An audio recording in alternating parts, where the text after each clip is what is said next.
So this video is looking at becoming more emotionally intelligent and how we can use this to deal with exam pressure in school. The skills in this video for emotional intelligence can be used in all aspects of life, and it's actually really important that everyone does try and improve their emotional intelligence. So let's just get into it.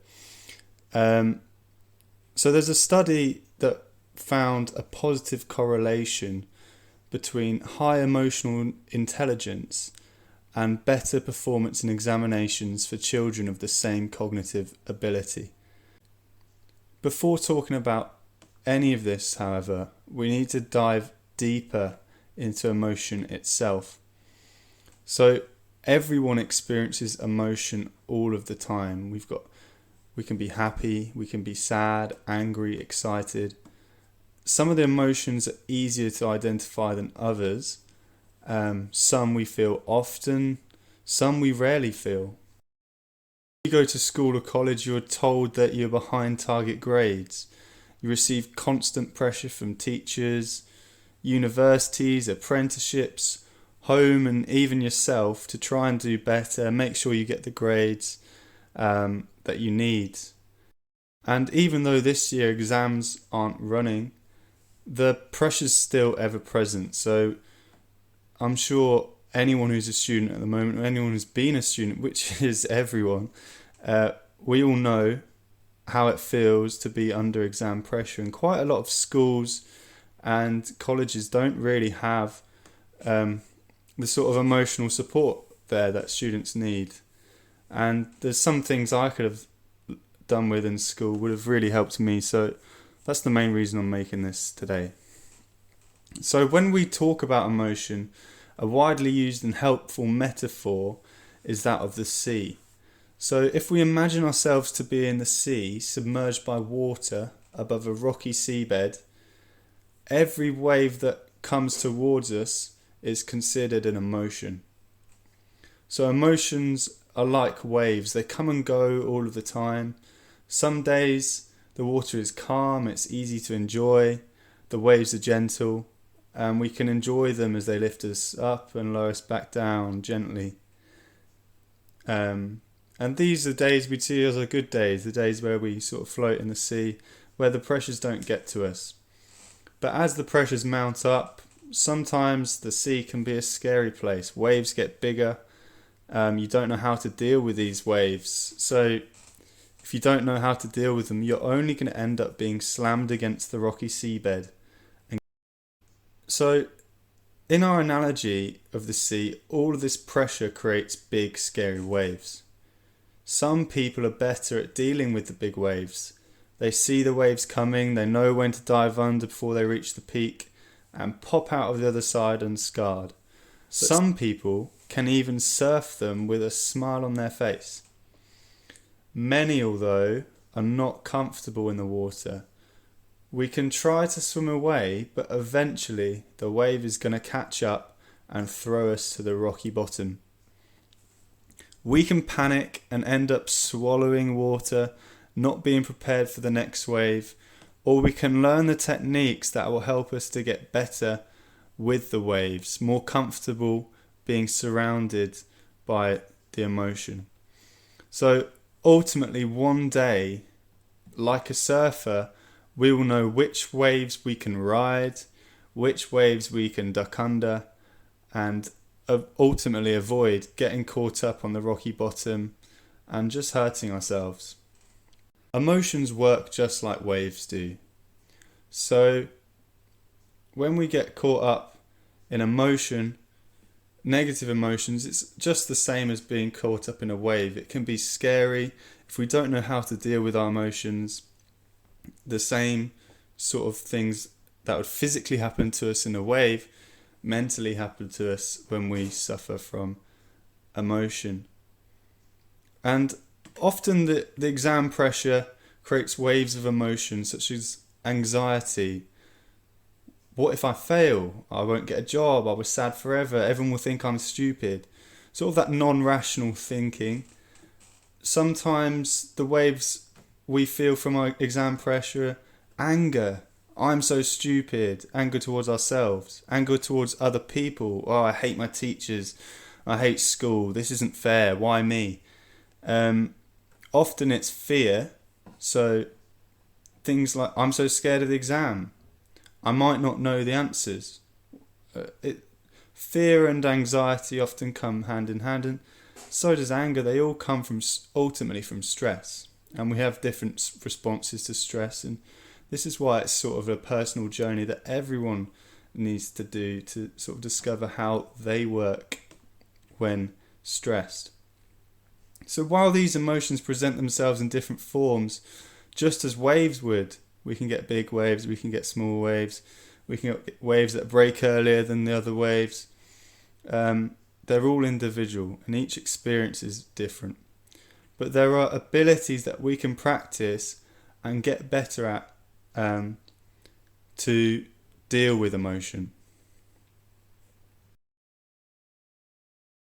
Now we've sort of put everything into context and sort of changed our understanding of emotion, let's look at the 4 branches of emotional intelligence.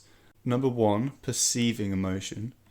2, facilitating thought using emotion. 3, understanding emotions. And 4, managing emotions. So we're going to go through them one by one.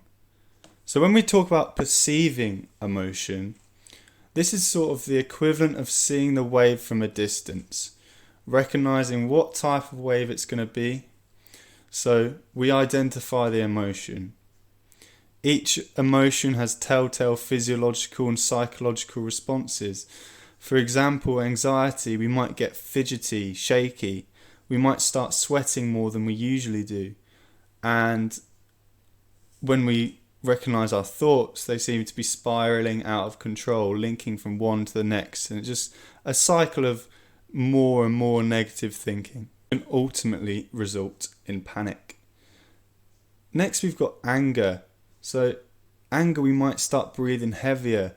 Our heart might start beating faster. We clench our fists. We pace up and down. The dialogue in our mind might become more focused around hate, dislike, or hurtful thoughts. Thoughts that we wouldn't rationally usually have. When we experience fear, we quite often hunch over, head down, tremor, contract, tighten our muscles and get tense. Everyone's responses to emotions are personal, and that's why it's important that everyone makes this personal self-discovery process. So we need to be able to perceive our emotions, identify how we are feeling. For some people, this might seem obvious. Of course I know how I'm feeling. But for a lot of people who've pushed emotion aside, they can feel these physiological responses without ever realizing why. They feel horrible, they feel uncomfortable, they don't know why. All they know is they want to stop the feeling. Not only can we perceive our own emotions, but we can also perceive the emotions of those around us. We can all be of assistance to friends who we might recognise as struggling with exam pressure. They might not have been able to notice it themselves. So the second ability is the ability of facilitating thought using emotion. And this mainly means by directing attention to our present feeling. Not thinking about what's happened in the past, not thinking about what's going to happen in the future, but thinking about how we feel at this exact moment in time. Mindfulness science can prove to us that by focusing on our breathing and the sensations of air moving in and out of our lungs in coordination with our breathing muscles such as the diaphragm, it can help us to be more present. Sort of put the present moment into like a context. Let's think about sports. So in sport, there's this concept called the flow state, the feeling of bliss, complete awareness and control of performance in the present moment.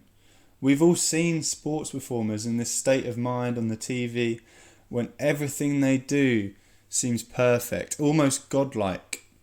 This is because they have got into a flow state psychology where all of their attention is on the present moment. They don't get distracted by thoughts, they just perform. This is such an important technique when we revise and when we sit exams, that we ensure we are only thinking about the present moment. Your knowledge isn't going to disappear from your head if you've revised it. We don't need to worry about what questions will come up, as it's out of our control. We have to accept times in our life when we cannot be in control, and we just have to respond to what's in front of us. There will be questions you see, and you might not know the answer to them, but you can't sit there and panic about it or get annoyed that you don't know.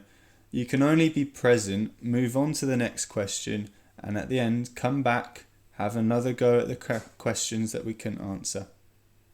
And quite often when we do that, we end up getting the questions that we couldn't get right the first time. So the third branch of emotional intelligence is understanding emotions. The more we understand emotions, the easier it is to go about dealing with them. We need to recognise that we can transition between emotions such as from anger to satisfaction. We go back to the example of waves. A surfer might be faced with a big scary wave, but they manage to stay calm and ultimately surf the wave. Once we understand emotions for what they are, life's challenges become a lot easier to deal with. So it's also important that we can differentiate between moods and emotions. Are you just in a state of grumpiness that you've let yourself sink into? The best method can be to note your emotions. You've perceived the emotion, you note it in your mind. This is how I'm feeling, I know why. I know that for the next few minutes I might think irrationally. I just need to watch these thoughts pass by. Understand that emotions, like waves, do not last forever. When a wave knocks you down, it may feel like you're going to be stuck forever. You'll feel bad forever, but it always does stop. Quite often, when negative emotions resolve, the next emotion we feel is a positive emotion. If you do feel like you're in a cycle of negative emotions, it is definitely a good idea to talk to someone. Family, friends, a teacher, a helpline if you don't feel like you can access any of these. There'll be a link in the bio for anyone who feels like they can't talk to someone, because there is always someone who will listen to you even if you don't think so. Most of the time that conversation helps a lot more than you could imagine, as we let go of the emotion that's been bothering us for a long time. The final element is managing emotions. Can we collectively use all of our skills to monitor emotions, determine how reasonable they are, be both open to pleasant and unpleasant feelings and the information they convey? For example, you might be feeling a sense of pride one day. You get a question right in a lesson or improve in a subject area. It's important to recognise this positive emotion of pride, enjoy it, recognise that the reason you're feeling it is because of your own hard work. Take time to recognise how far you have come along your education journey.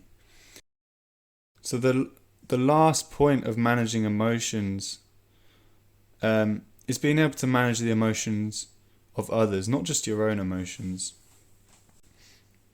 Some people may have watched this whole video knowing that they're the surfer in this example. We all know the type of student who seems to like they can deal with exam stress. They always perform. They're always thinking positively. Nothing seems to affect them. They seem to be surfing through the waves. Some people are better at dealing with emotions. Some people naturally have better emotional intelligence. But we've all been raised differently. We've all been dealt different cards. And if you are in a position where you find yourself being more emotionally intelligent, the final thing would be to help someone else. Help someone else manage their emotions.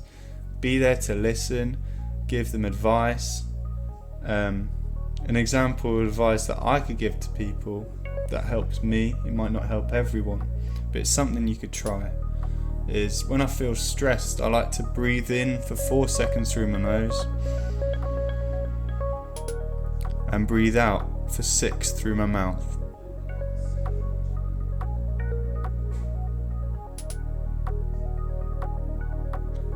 At least 3 times in a row. I only did it once there because I don't think everyone wants to hear me breathe.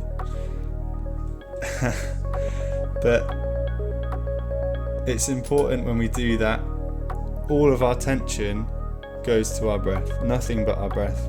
It can help you feel calm, it helps you make rational decisions, and it comes back to that point of being in the present moment, because ultimately, if we're in the present moment, we're not worrying about things that have happened in the past. We're not worrying about things that might happen in the future. So they're the 4 points. And I really, if this was a lot of information to take on board, please go back, sort of understand each point. Remember, we perceive emotion, we facilitate our thoughts using emotion, and that means basically being in the present moment. We work on understanding emotions, and we work on managing our emotions. And ultimately, if you do each of those, they support each other, and it can really help you. And there's a reason we're doing this, remember, and the reason is to get better with exam pressure, because if we can be better at coping with stress, we can perform better in exams. It's as simple as that. I'm at the end of my education journey, so I've finished my degree.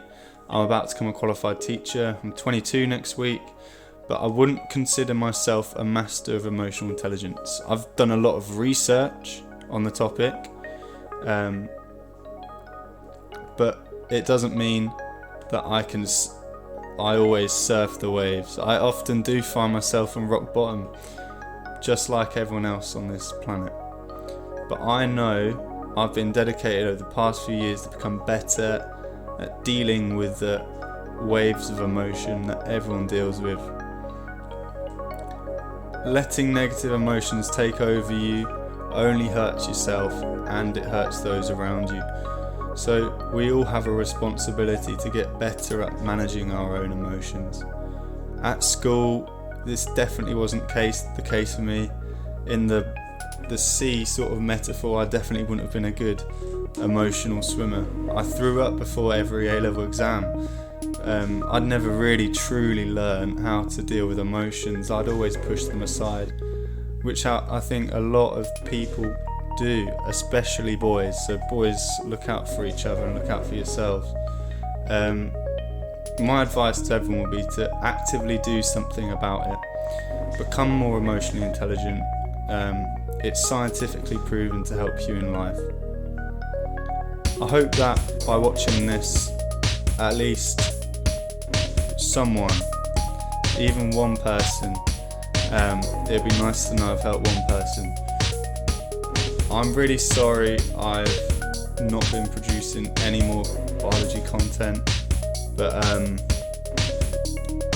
you've got to understand at this point in my life, I've not really done much biology since A-level, which is now 4 years ago. And like I've said, I've moved on to PE and English as a foreign language. But in the future, I can see myself maybe teaching a bit of biology on the side. It would be quite fun, wouldn't it? But otherwise, me aside, please, if you found this helpful, give it a like. Comment if you've dealt with exam stress, if you've got any tips that I've not.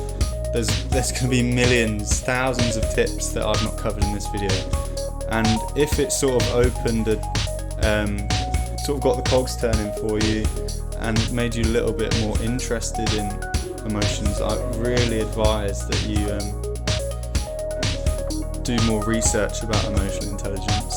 And if you've got Netflix, watch Headspace. It's really helpful. It sort of lets you visualize it, and he also uses this wave example. I think this is where I've got it from, actually, and I've just added the emotional intelligence sort of research to it. But please watch more videos, do some reading, talk about it with your mates and teachers. But to stop me waffling now, all the best. Hopefully I'll upload again